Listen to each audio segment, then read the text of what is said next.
ang ibibigay ko? Lagi. Kaya Jessica Kids. Ingatin kay Jessica.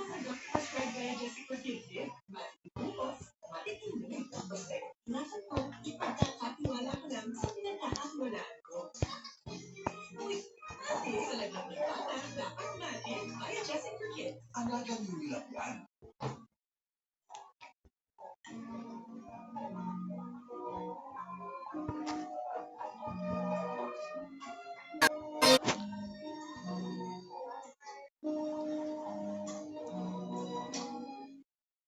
Dito sa Pilipinas, kung saan minsan ang bumisita ang Santo Papa, nagpaabot din ng pakikinig ang mga Katolikong Pilipino. Sa Manila Cathedral, mapang simbahan,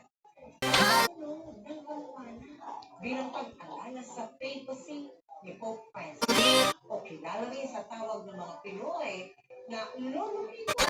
Ay, Laton, nakasulat Mark Salazar.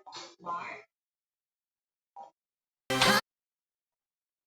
Pasado alas 4 ng hapon, pinatunog ang kampana ng mga simbahan sa pangunguna ng Manila Cathedral.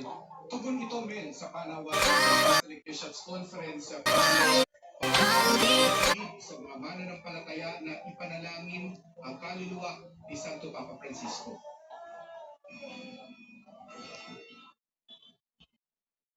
Sa batingaw ng kampana ng Manila Cathedral, siya ring pagdating ng mga mananampalataya upang ipanalangin ang kaluluwa ng Santo Papa.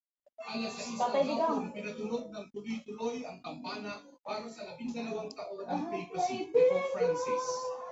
Sa loob ng cathedral, naglaan ng chapel para sa mga magsisindi ng kandila at mag-aalay ng panalangin para sa Santo Papa.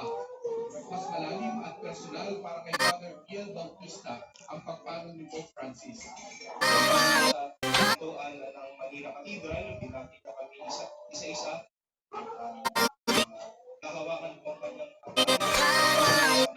nahalikan ko yung kanyang singsing, nakapagsabi ng ilang mga salita sa kanyang welcome.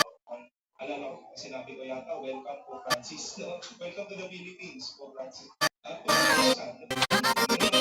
dahil hindi na alam ano sasabihin. Pero, yan, yun ang nakikita mismo sa harapan ko. Vice Rector ng Manila Cathedral si Father Biel at isa siya sa abala. Handa na magiging aktor